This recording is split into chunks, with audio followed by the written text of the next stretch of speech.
మీ సంకల్పం చొప్పున, మీ ప్రణాళిక చొప్పున ఈ దినము ఎంగేజ్మెంట్ ఫంక్షన్ అన్నీ కూడా సక్రమంగా మీ మహిమార్థమై జరిగేటట్లు మీ కృప చూయించి ఉన్నారు.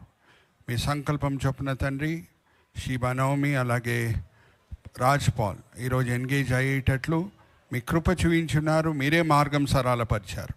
ఈ సమయంలో మీ వాక్యం మేము ధ్యానిస్తుండగా మా ప్రతి మాట, ఆలోచన, క్రియ మీ మనసుకి సంతోషము, మీ పేరుకి మహిమ కలిగేటట్లు మీ కృప చూయించండి. ఈ విన్నపములు మేము యేసుక్రీస్తు పరిశుద్ధమైన నామమున వేడుకుంటున్నాం. Amen, amen, amen. 1 కొరింథీ 10:31 ఏం చెప్తుందంటే, అన్ని విషయములందు కృతజ్ఞతాస్తుతులు మీరు చెల్లించుడి, దేవుణ్ణి మీరు మహిమపరచుడి. మీరు ఏమి తిన్నానో తాగినానో దేవుని మహిమ కొరకే మీరు చేయుడి అని 1 కొరింథీ పత్రిక 10:31 సెలవిస్తుంది. సో దేవుని మహిమపరచటం కంట ముఖ్యమైన పని వేరే ఏది కూడా లేదు అనే సత్యం మనము అర్థం చేసుకోవాలి.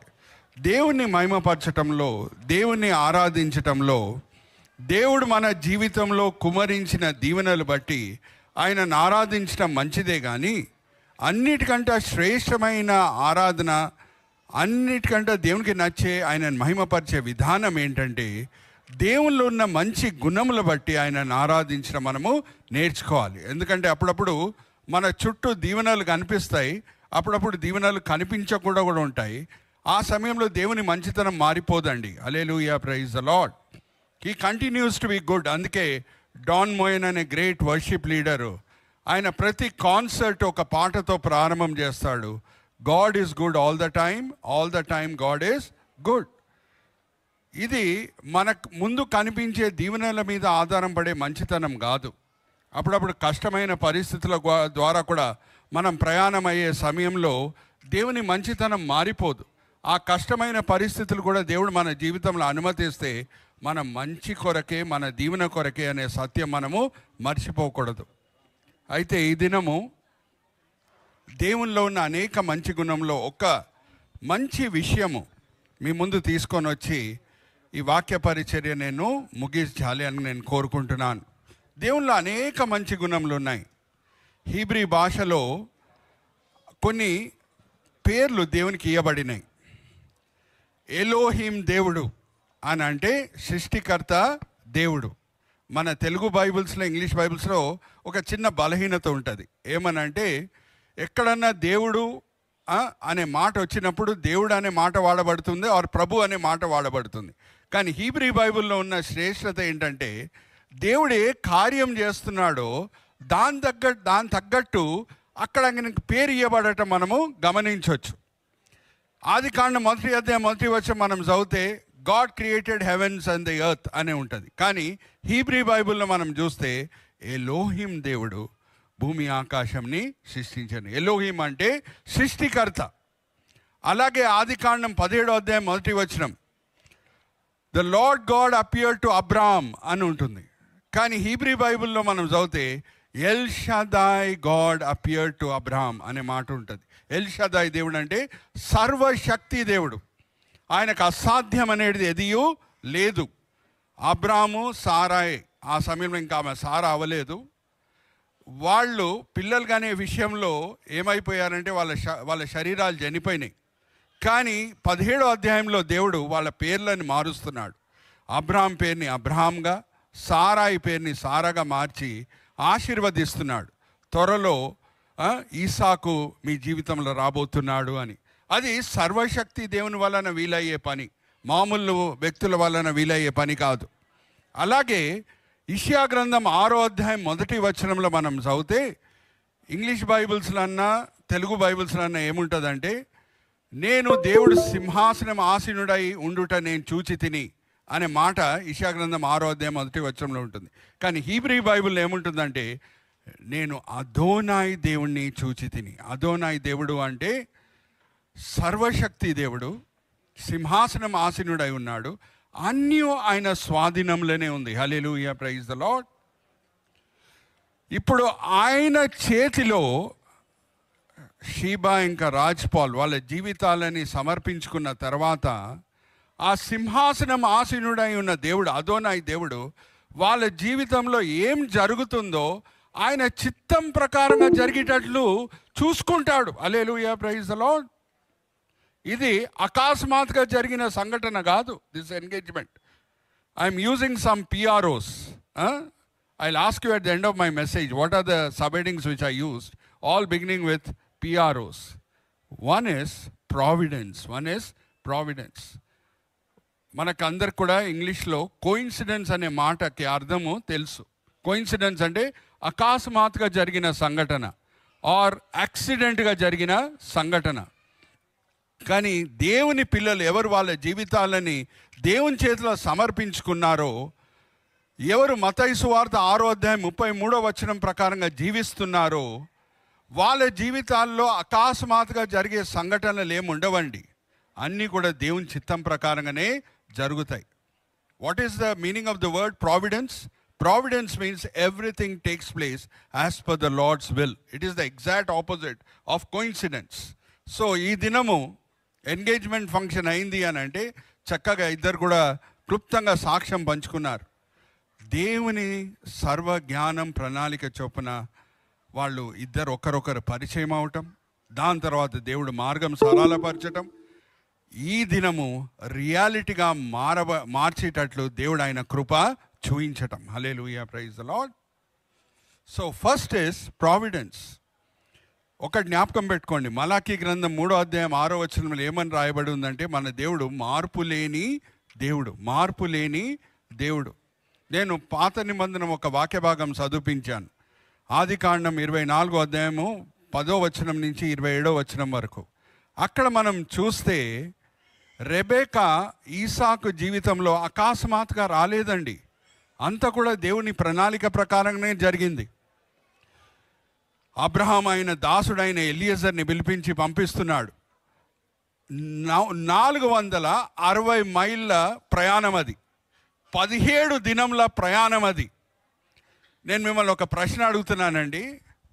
ఎలియజర్ ఎప్పుడు హెబ్రోన్ అనే ప్రాంతం విడిచిపెట్టి హారాన్ అనే ప్రాంతంకి బయలుదేరాడో, ఆ కాలంలో జీపీఎస్లు ఉన్నాయమ్మా? అడుగుతున్నా మిమ్మల్ని.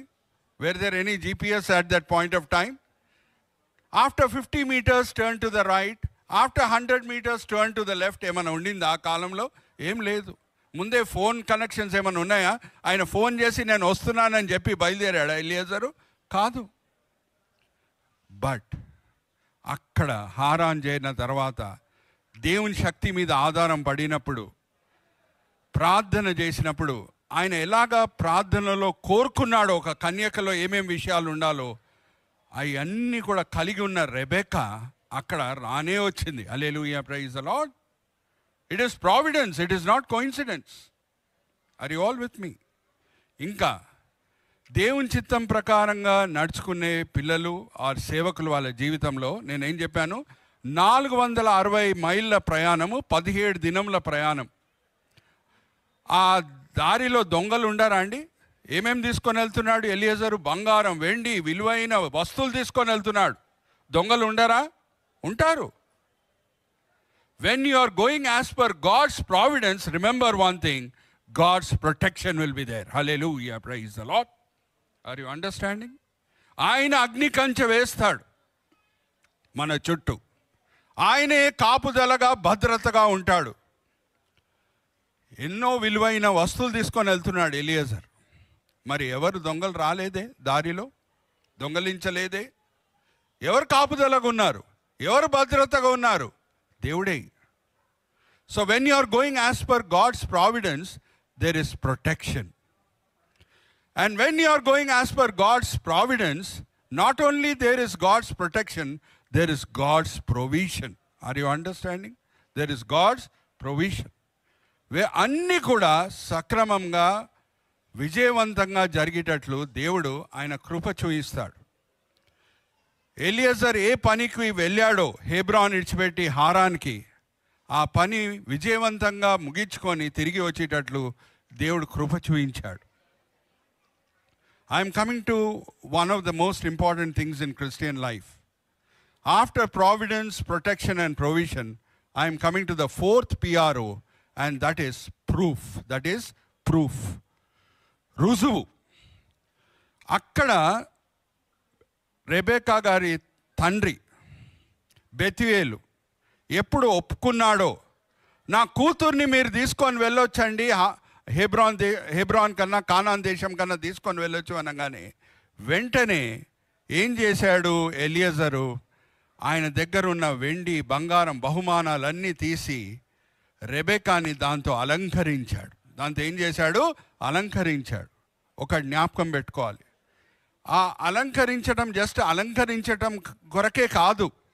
ఈ వస్తువులు ఇస్తున్నాడు అని అంటే అదొక నిబంధనకి అది గుర్తు, అదొక నిబంధనకి గుర్తు. జ్ఞాపకం పెట్టుకోండి. నేను 2వ వాక్య భాగం చదివించాను. ఎఫెసీయులకు రాసిన పత్రిక 1వ అధ్యాయం 13వ వచనం నుంచి 16వ వచనం. ఇక్కడ చాలామంది యేసుక్రీస్తు ప్రభువాన్ని సొంత రక్షకుడుగా అంగీకరించిన వాళ్ళు ఉన్నారని నేను విశ్వసిస్తున్నాను. మనకున్న ఒక గొప్ప ధన్యత ఏంటంటే మనము యేసుకి పెళ్లి కుమార్తె అయి ఉన్నాం. సంఘంగా మనం ఏమై ఉన్నాము? పెళ్లి కుమార్తె అయి ఉన్నాం.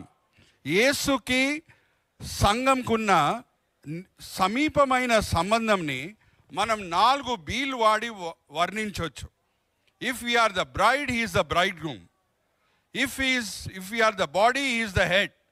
If we are the branches, he is the vine. If we are the building, he is the cornerstone. అంత సమీపమైన సంబంధం కలిగి ఉన్నాం. When we look at that angle or that dimension, that we are the bride of Christ. యేసుక్రీస్తు ప్రభువారు ఖచ్చితంగా ఒక దినం మనల్ని పెళ్లి చేసుకుంటారు అనే విషయం బట్టి రుజువుగా, ప్రూఫ్గా ఏమిచ్చారండి? దేనికి? ఒక దినము సురక్షితంగా మనం పరలోకము చేరబోతున్నాము అని. Are you all with me?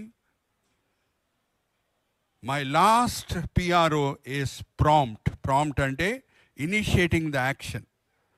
There are 2 actions which I would like to come forth out of this engagement function. పరిశుద్ధాత్మ దేవుడు ఎప్పుడు మనకి ఇయ్యబడతాడో ఆయన ఒట్టి చేతులతో రాడండి. మన జీవితం లోపల పరలోక సమాధానంని, పరలోక ఆనందంని తీసుకొని వస్తాడు.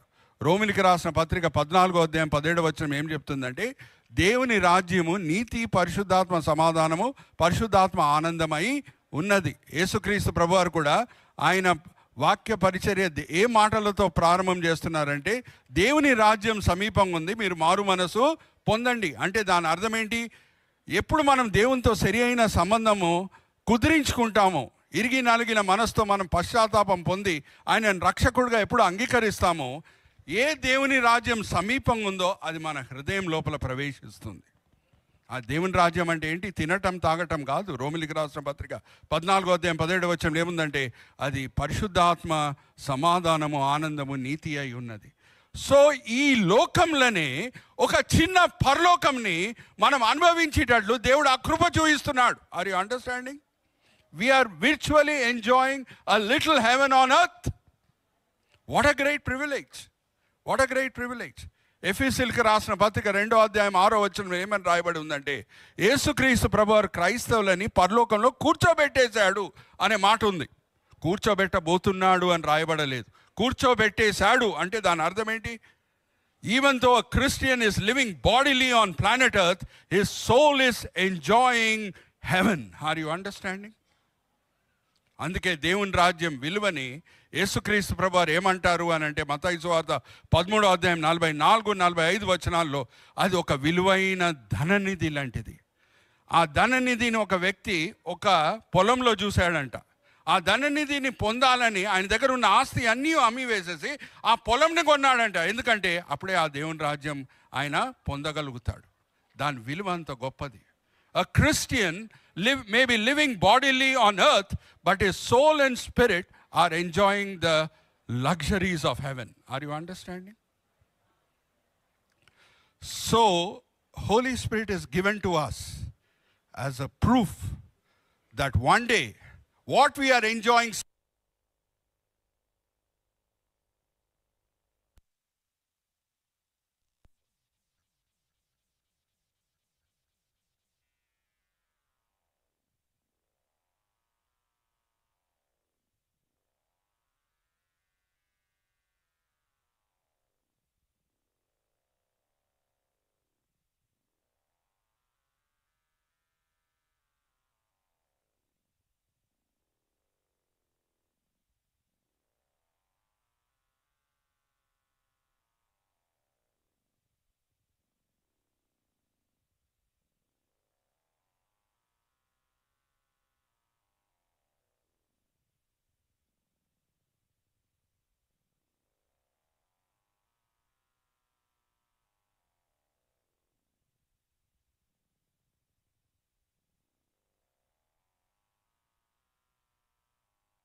Second is protection. Third is provision. Fourth is proof. And fifth is prompt. Shall we look to the Lord in prayer? Father in heaven, we praise and thank thee, O Lord, for bringing Paul and Naomi together. As per your providence, O Master, everything has taken place not accidentally or coincidentally, but as per your divine plan and providence, O Lord.